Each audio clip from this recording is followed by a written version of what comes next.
करने लायक हैं। क्या आपत्ति है? ये बोले में क्या प्रॉब्लम है कि गलत हुआ है? इनको तो कोई दिक्कत नहीं है। अगर कोई सनातनी धर्म में बोल के दिखाए, यहाँ से उठा के लेके बताओ, हम खड़ा होकर बर्दाश्त कर रहे हैं सर। ये हमारा धर्म को उछाले जा रहा। आज तक हमने कोई सनातनी धर्म के अंदर कोई टिप्पणी नहीं करा, देखते हुए भी नहीं करा, और खुलेआम आपने हमारा धर्म को कर लो। जब मेरे धर्म का हो ही नहीं, आप बार बार वो करें ना, आप हिंदू है ना मुस्लिम है। अब एक मुस्लिम कौन सी धर्म आ गया? तो सजा है, सजा है। औरत की दूसरे आदमी से शादी कराने की सजा किसको सजा है? बताओ। औरत को सजा, औरत से पूछो जिसका हलाला होता। मैं ये नहीं कह रही हर एक का होता है, जहाँ भी होता है। ये सवाल तो खान साहब आता है कि सजा कि तलाक मरते थे और सजा औरत भुगते। मैडम जो बार बार जो नफरत फैला रहा ना, इनको पता कुछ नहीं है। जय श्री राम मित्रों, जय हिंदू राष्ट्र। आज का डिबेट शो इतना इंटरेस्टिंग होने वाला है कि अगर आप आज का डिबेट शो नहीं देखते हैं तो आपका इंटरनेट का पैसा भरवाना एकदम बेकार हो जाएगा। हम ऐसा इसलिए बोल रहे हैं क्योंकि एक महिला जो कि इस्लामिक पंथ से आती है, उसने कुरान के एक एक सारे काले चिट्ठों को खोल करके रख दिया और बता दिया कुछ ऐसी बातें जो कि इस्लाम में लिखी हुई हैं और जिसको देख करके आपके होश उड़ने वाले हैं। कुरान में लिखे हुए जब एक एक काले चिट्ठों और खराब चीजों का ये महिला सबको बता रही थी, उसका पोल खोल रही थी, तो वहीं पर खड़े मौलाना बौखला जाते हैं और इस महिला से अभद्र भाषा में बात करने लगते हैं। एक करके सारे मुल्लों के बारे में सच्चाई बताती है, तो वहाँ खड़ा मौलाना उसको गाली देने लगता है, लेकिन वो महिला फिर भी नहीं डरती है और वो उसका विरोध करने लगता है। सच में अगर आप एक सच्चे सनातनी हैं तो इस इंटरव्यू को नहीं, इस डिबेट को लास्ट तक जरूर देखिएगा कि देखिए कैसे ये महिला आपके जो दिमाग का ब्रेन वॉश किया जा रहा है कि ये धर्म सही है, इसको अपना लो, इसको छोड़ दो। जो आज से पहले होता था अब तो सब समझदार हो गया है, उसका एक एक करके सारा कच्चा चिट्ठा खोल रही है। इसीलिए आप इस इंटरव्यू को लास्ट तक जरूर देखिएगा और अगर आप सच्चे सनातनी हैं तो इस वीडियो को लाइक करके चैनल को सब्सक्राइब कर दीजिएगा। पैदाइशी मुसलमान थी, मेरे पूरा खानदान आज भी मुसलमान है। मेरे मम्मी पापा भाई बहन सभी मुसलमान हैं। मैंने बचपन में कुरान पढ़ा, बचपन में सिर्फ अरबी में पढ़ा, जब बड़ी होती गई तर्जुमे पढ़े। तर्जुमे में मुझे ना अनकन्वीनियंट सा लगने लगा कि ये बात कैसे हो सकती है। कहीं लिखा है कि काफिर कत्ल करने लायक हैं, कहीं लिखा है कि जो है हदीसें बहुत। स्वागत तो करो हमारा। वैसे भी जो हाफिज होते हैं वो तो कुरान को पूरी मुंह ज़बानी याद रखते हैं, तो वो इस्लाम को क्यों नहीं छोड़ते? ज़बानी याद भी रखते हैं और उनमें से ज्यादातर को उनका तर्जुमा नहीं पता है। ज्यादातर जो क्रिटिकल थिंकिंग वाले नहीं होते हैं। मेरी बात या बिल्कुल खिलाफ बोल रही हो। तर्जुमा तो आपको ही नहीं मालूम और आप इस चीज के बारे में क्यों बोल रहे हो? आपने मना करा है ना? मैं नहीं जानता, आपने मना करा है। ज्यादातर आपने मना किया है नहीं? इवन जो अभी आपने जो हाफिज होते हैं उनको भी तर्जुमा नहीं याद है। जिन्होंने तर्जुमा भी पढ़ लिया पर उनके दिमाग में इतना डर बैठा दिया जाता है। धर्म पे टिप्पणी कर रहा है और आप इसका जवाब ले लो। ये तो धर्म पे टिप्पणी कर रहा है, गलत बात है ना। हर किसी धर्म को टिप्पणी करना क्या है? इस्लाम में एक बुराई ये है कि ये चर्चा नहीं कर सकते हैं। मेरी क्या गलत बात है? एक बात बताइए, नहीं सुनी मेरी बात। एक्स मुस्लिम बहुत सारे टीवी चैनल्स पर भी जाते हैं, वो भी गलत है फिर? एक मुस्लिम ही नहीं है वो, पहली बात तो क्या है? ये जब अपनी धर्म का नहीं है, किसी का धर्म का कैसे हो जाएगा? तो वो आप बोल सकते हैं ना, बताओ ना। वो आप बोल सकते हैं, मैं नहीं बोल सकता। मेरे धर्म का नहीं है, आप अपनी इच्छा से, आप अपनी स्वेच्छा से कुछ भी बोल सकते हैं, वैसे ही अपनी स्वेच्छा से कुछ भी बोल सकते हैं। स्वतंत्र तो आप दोनों हो ना, स्वतंत्र तो आप दोनों हो ना। हो गया एक्स मुस्लिम किसी धर्म को मानता ही नहीं है। कैसा इंसान हो गया? AK-47 लेकर घूमते हैं हाथ में लॉलीपॉप की तरह। टाइम बॉम्ब है साले, आतंकवादी के पिल्ले हैं। कहा मैं किसी को मानती हूँ। बड़ी कम उम्र में हाफिज बन गए। अल्हम्दुलिल्लाह 12, 13, 14 उम्र बन जाते हैं जी। उम्र मैटर नहीं करती है, नॉलेज मैटर करते हैं, इंसान के ज़हन मैटर करता है। 3-4 साल से शुरू हो जाता है कुरान पढ़ना, 7-8 साल 10 साल में जिसकी जैसी ग्रास्पिंग पावर है वो। ठीक है। अच्छा हाफिज जी, इन्होंने एक बात बोली है कि जो ये आतंकवाद को बढ़ावा मिलता है वो हमारी कुरान से ही मिलता है, क्योंकि कुछ आयतें ऐसी हैं जो उस आइडियोलॉजी को बढ़ावा देती है। मतलब एक तरीके से इन्होंने बोला कि ये आतंकवाद नहीं है, वो इस्लामिक आतंकवाद की आइडियोलॉजी। 1947 में जो पार्टीशन हुआ था वो किस बिहाफ पे हुआ था बता दीजिए? धर्म के नाम पर हुआ था, जाहिर है। अभी पिछले हफ्ते आसिम मुनीर जो वहाँ का वो है पाकिस्तानी आर्मी चीफ, क्या बोला? मजहब का मामला है और हमें जिहाद करना पड़ेगा। तो मैं क्या गलत हूँ? पाकिस्तान का मतलब एक मिनट, जो हकदार था वो पाकिस्तान चले गया और जो वफादार था वो हिंदुस्तान रह गया। ये बात नहीं करेगा। आपको हक ना चाहिए था? आपको हक नहीं चाहिए था? वो उनको हकदार बता रहे हैं। गद्दार बोलने में दिक्कत है क्या? गद्दार बोलने में दिक्कत है क्या? गद्दार बोलने में दिक्कत है क्या? हाँ तो गद्दार बोलिए ना, हकदार मत बोलिए। उन्होंने इस देश उन्होंने इस देश का टुकड़ा अलग लेकर तो हक दे दिया, उन्होंने ले लिया अपना। और हम तो वफादार थे ना, हमारे बुजुर्गों ने खून बहाया था, कुर्बानियां दी थी। इस बारे हम यहाँ पे थे यहाँ पे पाकिस्तान का पार्टीशन हुआ। नहीं, अब वफादार है, बेशक वफादार है, और इस देश का नहीं, इस देश का अटूट हिस्सा भी है। लेकिन जो ये बात बोल रहे हैं ना कि धर्म ये तो लेटेस्ट न्यूज है। के नाम पर इस्लाम पे उंगली जनाब मैं नहीं उठा रहा, इस्लाम पर उंगली मैं नहीं उठा रहा, इनके जैसे तमाम लोग उठा रहे हैं, इनके जैसे तमाम लोग उठा रहे हैं। इसीलिए मैं क्लियर करना चाहता हूँ, तो ये जो बोल रही हैं वो फैक्चुअल है या नहीं है। आप भी क्लियर कीजिए, मैं भी क्लियर कर रहा हूँ, चिल्लाना क्यों है? क्लियर तो करने दीजिए ना कि ये जो बोल रहे हैं वो फैक्चुअल है या नहीं है। सुनाओगे अगर एक मिनट मैडम, एक मिनट, अगर इनका बात करवानी है किसी आलिम को, किसी मुफ्ती के साथ बैठ के इनके साथ हाफिज है तो सही, हाफिज जी जो खड़े उनको आप बोलने ही नहीं दे रहे हैं। फतवा देंगे। अरे मतलब फतवा देना जरूरी है क्या? ये इन्होंने कहा कि कुरान के अंदर एक कोई आयत बताई उन्होंने, मैं आयत कुछ आयत बताई ना, मैं अभी सच्चे से निकालता हूँ उसमें। बता दो, हाँ बताओ। पहले पूरा तौबा पढ़ के बताओ, फिर इनको तर्जुमा सूरह तौबा आयत मुझे बताओ कौन सा आयत हो। तुम उसमें से जो वो कतल की ताल वाला है, कतल की ताल वाला है, तौबा का तर्जुमा बता दो। सूरह तौबा को छोड़े, तौबा को क्या लिखा है उसका सार बता दो, उसका सार बता दो, कंक्लूजन बता दो, पूरा तौबा बता दो। आपने क्या नहीं बता दो, ये हाफिज ये क्यों बता रहा है? आप मुद्दे से हट रही हैं बिल्कुल। आपने जो बताया है, आपने जो बताया वो आप मुझे आयत पढ़ के बताइए, फला आयत नंबर बताइए। कुरान तो ये भी कह रहा है कि जिसने किसी एक जान का नाहक कत्ल किया, हमें बता रहा हूँ, जिसने किसी एक जान का नाहक कत्ल किया उसने पूरी इंसानियत का कत्ल किया और वो हमेशा जहन्नमी है। और अगर सुनो, अगर आप कह रही हैं कि कुरान में कत्लो की ताल का है, अगर कुरान में कत्लो की ताल का है तो कुरान ये कह रहा है कि जिसने किसी एक जान का नाहक कत्ल किया, उसमें कोई मजहब नहीं, कोई धर्म, किसी धर्म की कोई कैद नहीं है कि जिसने नाहक कत्ल किया। देख नाहक क्या है ये भाई, कश्मीर में जो मारा गया वो क्या इंसानियत के नाते? सड़ी के अब तो सच बोल दे भोसड़ी के इस्लाम के नाते। जो सत्य धर्म को नहीं अपनाते, सत्य धर्म इस्लाम है ना, नहीं अपनाते हैं, यहाँ तक कि अपमानित होकर अपने हाथ से जिजिया दे दें। जिजिया मतलब टैक्स दें। अगर आप नहीं वो इस्लाम कबूल करते हो तो आपको उस देश में रहने के कौन ले रहा है लिए टैक्स? आपने तो धर्म छोड़ दिया, ये बेसिक आपसे कौन टैक्स ले रहा है? कैमरा करिए, आयत नहीं मिल रही है उनको, हाफिज है और वो बेकार में चल रहा है यार, यार समझ में नहीं आता है यार। अच्छा सारी आपको बात पूरी सूरह तौबा की 9 की 5 अगर मोबाइल के अंदर कोई गलत लिखा हुआ पढ़ेगा वो वैसे ही पढ़ रहा है, ये कोई कुरान की बातें पढ़ रहा है। ये मैडम हमारा धर्म को उछाल रही है अभी फालतू के। अब वो फैला रहे हो, ये अच्छी बात नहीं है मैडम। साबित कैसे करेंगे? साबित कैसे करेंगे? क्योंकि ये अलग आयत लेकर आए हैं। मित्रों वीडियो को लास्ट तक देखते रहिए क्योंकि वीडियो के लास्ट में बहुत ही कुछ इंटरेस्टिंग होने वाला है। पहलगांव में कौन सा मीडिया वाला गया था कि नाम पूछकर और धर्म देकर गोली मार दी? अरे जिन्होंने मारा वो खुद माथे पे कैमरा लगा के घूम रहे हैं। आपको इस चीज का सबूत चाहिए? आपको इस चीज का सबूत चाहिए?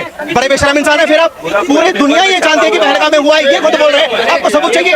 आपको सबूत चाहिए? शर्म आनी चाहिए आपको, फिर शर्म आनी चाहिए। देश का तमाम नहीं, गलत नहीं, देश का पूरा मुसलमान भी नाराज है और गुस्से में है। क्योंकि नहीं तो फिर आप सबूत क्यों मांग रहे हैं कि सबूत लेकर आइए? ये आप अपने ऊपर सवाल खड़े करवाने का काम करते हैं, फिर कहते हैं कि हम लोग नफरत फैलाते हैं, फिर कहते हैं हम लोग नफरत फैलाते हैं। हद करते हो यार। तो बीच में बोल पड़े होगे, बात कहाँ चलता है, बीच में टांग अड़ा दोगे भाई। वो गलत हुआ है, बहुत गलत हुआ। Exactly. ये बोलने में क्या आपत्ति है? ये बोलने में क्या प्रॉब्लम है कि गलत हुआ है? इनको तो कोई दिक्कत नहीं है, इनको तो दिक्कत नहीं है, ये भी हिंदुस्तान का हिस्सा है। ये तो बोलने में क्या दिक्कत है कि वहाँ गलत हुआ? जितना निंदा करे उतना गलत है।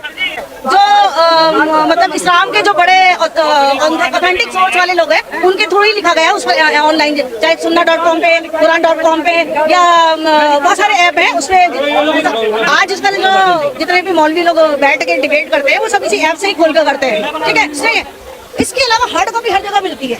एक सवाल ये भी खड़ा हो जाता है कि ऐप को बनाने वाला भी एक इंसान है, वेबसाइट को बनाने वाला भी एक इंसान है, तो वो सही लिखे इसकी क्या गारंटी है? sunna.com जो है, quran.com जो है, अरब से जो है वो अप्रूव होके तब आया है, ऐसा नहीं क्योंकि अरब से ही मुस्लिम धर्म शुरू हुआ है, तो वहाँ से अप्रूवल मिलने के बाद, अल अज़हर यूनिवर्सिटी से अप्रूवल मिलने के बाद तब वो ऑनलाइन पोस्ट किया, पूरा ऐप बना के डाला गया। दूसरी बात, हार्ड कॉपी है ना अभी भी दुनिया में। चलिए एक जो मिथ है कि भारत में अरेबिक समझ में नहीं आती है। अरेबिक के जो लोग हैं, अरब के जो लोग हैं, उनको तो प्रॉपर अरेबिक समझ में आती होगी, तो वो जितने भी लोग कुरान पढ़ते हैं उनको समझ में आता होगा कि इसमें क्या लिखा हुआ है। फिर वो लोग क्यों नहीं इस्लाम को छोड़ते हैं? वो लोग क्यों आतंकवाद की तरफ नहीं जाते हैं? ये भी एक बड़ा सवाल खड़ा होता है ना। इसका जवाब क्या होगा? आप सऊदी अरब में क्या डेमोक्रेसी है? नहीं है ना, शरिया लॉ है। मिस्र में सूडो डेमोक्रेसी है, वहाँ भी डिक्टेटरशिप है, डेमोक्रेसी नहीं डिक्टेटरशिप है। अफगानिस्तान में शरिया लॉ है। यानी कि जो अरबी मुल्क है, इस्लामी मुल्क है, वहाँ डेमोक्रेसी नहीं है सिवाय एक तुर्की के अलावा। अरे बाप रे, ये तो धोती खोल रहा है। ये मेरे धर्म पे बोल के इतना अच्छे से खड़े हैं। अगर कोई सनातनी धर्म पे बोल के दिखाए, यहाँ से उठा के मारेगा लेके। बताओ, हम खड़ा होके बर्दाश्त कर रहे सर। ये हमारा धर्म को उछाले जा रहा। आज तक हमने कोई सनातनी धर्म के अंदर कोई टिप्पणी नहीं करा, देखते हुए भी नहीं करा, और खुलेआम आपने हमारा धर्म को कर रहे हो। जब मेरे धर्म का हो ही नहीं, आप बार बार वो करें ना, आप हिंदू है ना मुस्लिम है। अब एक मुस्लिम कौन सी धर्म आ गया, उनके लिए भी अलग देश बनाना पड़ेगा, फिर अलग धर्म बनाना पड़ेगा। बेकार की बातें कर रहे हो मैडम। अरे आपके दिल में भड़क है, आप निकालिए मैडम। ये नहीं आप मेरे धर्म को उछाल रहे हो, ये अच्छी बात नहीं है मैडम। आपके लिए कौन सी आपके लिए मंदिर अलग बनाना पड़ेगा, अगर मस्जिद अलग बनाना पड़ेगा, देश अलग बनाना पड़ेगा। नहीं, आप जो मेरे धर्म को टिप्पणी कर रहे हो, आपको क्या हक है? मेरा दुख इस बात के है। ये मैडम को मास्क खोल के बात करने बोलो, लोग तो देखेगा कौन बोल रहा है बात। डरने से क्या फायदा है? एक दिन किसी को सबको मरना है। वाह क्या बात। क्या अब ऐसे अब इनके हाथ से मरना होता तो इनके हाथ से पिताजी हैं। यस हाँ। इनके हाथ से मरना होता तो इनके हाथ से मरना। सुरक्षा के लिए नहीं खेल रही है कि अगर इनको जैसे आपके अंदर गुस्सा है ना, हो सकता है इस वीडियो को देखने के बाद लोगों के अंदर गुस्सा है, तो उसकी सुरक्षा के लिए। सुनो, यही साबित मैं करना चाह रही हूँ शुरू से, ठीक है। अपने इनटॉलरेंस इतना ज्यादा है कि चर्चा भी नहीं कर सकते हैं और मार देंगे किसी को। ये बात साबित होती है इनकी बातों से। यही इस्लाम है। ये मारने थोड़ी ना खड़े हैं आपको, ये तो बोल रहे हैं कि हमारे धर्म को आप क्यों बोल रही हैं। ये सिर्फ गुस्सा दिखा रहे हैं। ये बोल नहीं रहे, ये तो बोलना क्या होता है, एक चर्चा हो रही है, चर्चा हो रही है, डिबेट भी नहीं कर सकते क्योंकि इन्होंने ऐसा हवा बना रखा है, ऐसा डर बिठा रखा है। आप जो कह रहे हैं ना कि बाकी मुसलमान क्यों नहीं इस्लाम छोड़ रहे, यही डर है, यही डर है। ये मैडम को पता ही नहीं है दुनिया के अंदर कितना धर्म वो हुआ, पता भी आपको? यही डर और लालच से इंसान जो है वहाँ मुसलमान जो इस्लाम के अंदर है। सबसे बड़ा एग्जाम्पल सऊदी अरब है, जहाँ से इस्लाम निकला था, जहाँ से शुरुआत हुई थी इस्लाम की। वहाँ पे इस तरह से थोड़ा लिबरल हो गए, औरतों को गाड़ी चलाने की परमिशन मिली, वरना वहाँ पे औरतों को वोट देने का राइट नहीं था, वोट देने का राइट मिला। चलाते हैं लेडीज। अरे मैंने कहा कब मना किया? फिर झूठ के तो फैला रहे हो आप। ये पागल इंसान है क्या? मैं क्या कह रही हूँ? आप भी मुझे अच्छा नहीं लग रहा है वहाँ पे। और अभी तो रुको, क्लाइमैक्स अभी बाकी है। अपने हिसाब पहले अकेले नहीं बाहर निकल सकते थे, अब औरत को अकेले ट्रेवल करने के लिए इजाजत दे दी, वोटिंग का अधिकार दे दिया, वहाँ गाड़ी चलाने का अधिकार दे दिया, कंसर्ट होने लग गए वहाँ पे, म्यूजिक कंसर्ट वगैरह। और मतलब सर आपको थोड़ा दूर करने की कोशिश कर। तो सबसे बड़ा तो एग्जाम्पल ये है, आप मुझसे और क्या पूछोगे? आपके सामने मैं अपने मन से नहीं कह रही हूँ। अच्छा सर बात सुनिए। कुछ हाँ बस, पहले आपके धर्म में जिसके शोहर मर जाते थे उसको आग लगा देते थे ना, गलत काम था ना? तो संकल हुआ का मर्दवा कहीं का अपन रास्ता पकड़ के दिमाग खराब कर मगर जो पुराना लोग थे उसको अच्छा समझते थे। सुन तो लीजिए मैडम, उसको जो हटाया गया ना, बुरा लग रहा है। जब जितना दिन जाते गया होता लोगों को जहन सही होते गया। आप एक बात को अगर पकड़ के रखोगे, ऐसे तो बहुत सारे लोग बाबा लोग जो, सुन लीजिए मैडम सर बात सुन लीजिए, सुनने में कड़वा लग रहा है। अभी राम रहीम कौन है? बाबा था ना? सुन लीजिए, पहले सुन लीजिए मैडम। राम रहीम आसाराम बाबू कौन थे? बाबा थे। वो गलत काम करे थे ना, मगर ये तो नहीं है जो सारे बाबा को सजा दिया, ये तो नहीं है। अगर मेरे इस्लाम में अगर कोई गलत काम कर रहा है ना, उनको सजा देगा ना, पूरी समाज को थोड़ी देगा। ये तो नहीं है सरकार सबको सजा दे दिया। जो बाबा ने गलती करा उनको सरकार ने सजा दी। ये तो नहीं हर मंदिर का जो बाबा है उनको सजा दे दिया। ये हर धर्म में है सर, कमी है हर धर्म में। ये सिर्फ बोल रही है, भारतीय संविधान और भारतीय कानून उन्हीं को सजा देता है जो गलत करता है। और मैडम हमारा कुरान हदीस सारे को निकाल दिया। अरे मैडम आप बोलिए, गलत को गलत बोलिए, सही को सही बोलिए, ठीक है? आपको ये जो आजादी आप पे इतना नहीं है जो आप खुलेआम एक धर्म को टिप्पणी कर दोगे। मैं अगर आपकी धर्म को, मैं सुन लीजिए, मैं ये जानता हूँ सर, उनको भी तुम इसी बात कर रहा हूँ। मैं जो साबित करना चाह रही थी वो ये समझ में नहीं आ रहा। ये मैं साबित करना चाह रही हूँ। पूरी मदद थोड़ी घूम जाएगा। आप इनको देख लो और इस्लाम को देखो, बस सीधी सी बात। और लास्ट बात है मेरी, कभी कोई डिबेट नहीं हो सकती भाई, ठीक है। सनातन में कभी रहा था, क्या नाम है, बोला सती प्रथा। तो सनातन में गुंजाइश है उसकी रिफॉर्म होने की। कोई वहाँ पे ये नहीं कहेगा कि जो है आज भी सती करो, सब उसके खिलाफ है, कानून बना। अबे इनसे पूछो, आज भी अगर किसी औरत का तलाक हो जाता है और दोबारा उसी पति से शादी होती है तो पहले हलाला होता है या नहीं होता? पूछ लो, तो इनसे पूछो। वो इनका पर्सनल कानून है। सुन लीजिए, हलाला के बारे में आपको पता है? ठीक है, पर्सनल कानून है, मैं इस बात को नहीं माना। और मैं ये कह रही हूँ, रिफॉर्म की गुंजाइश किसमें है, सुधार की गुंजाइश किसमें है? कहीं है आपको दिखती अब है। अगर इनको नहीं चाहिए सुधार तो इसमें क्या कर सकते हैं? हलाला तो सजा है, कैसी सजा है? सजा है वो। औरत की दूसरे आदमी से शादी करने को ये सजा है, किसको सजा है बताओ? औरत को सजा है, औरत से पूछो जिसका हलाला होता। मैं ये नहीं कह रही हर एक का होता है, जहाँ भी होता है। ये सवाल तो खान साहब आता है कि सजा कि तलाक मर्द दे और सजा औरत भुगते। ये मैडम जो बार बार जो नफरत फैला रहा ना, इनको पता कुछ नहीं है। अरे हलाला होता क्या है? इसका जवाब तो मैं भी जानना हलाला चाहता होता क्या है? अरे रुक जाओ, इसका जवाब तो मैं भी जानना चाहता हूँ कि मर्द तलाक दे, आपको किसने बता दिया? सजा औरत को मिले। जिसमें कानून बन गया ये पूछ रहे हैं किसी ने बता दिया, सोचो जरा।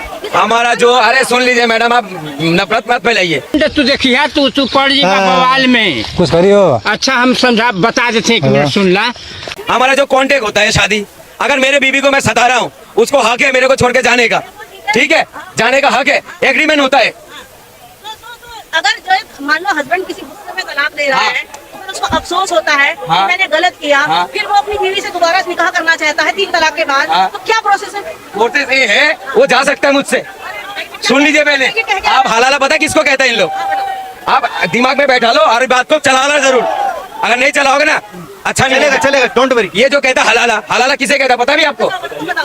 आपने मियां बीवी में आपने लड़ाई कर ली, ठीक है, इनको गुस्से में तलाक दे दिया, 1 तलाक दे दिया, ठीक है, 1 तलाक दिए, 2 तलाक दे दिया, छूट है उसमें जो आप मिल सकते हैं उनसे, पता है कैसे? पहले दूरी बनाओ उनसे। अरे सुन तो लो, हाँ, अगर 3 तलाक दे दिया उसके बाद क्या कर सकते हैं पता है तुम्हें? हाँ, वो जा सकते हैं।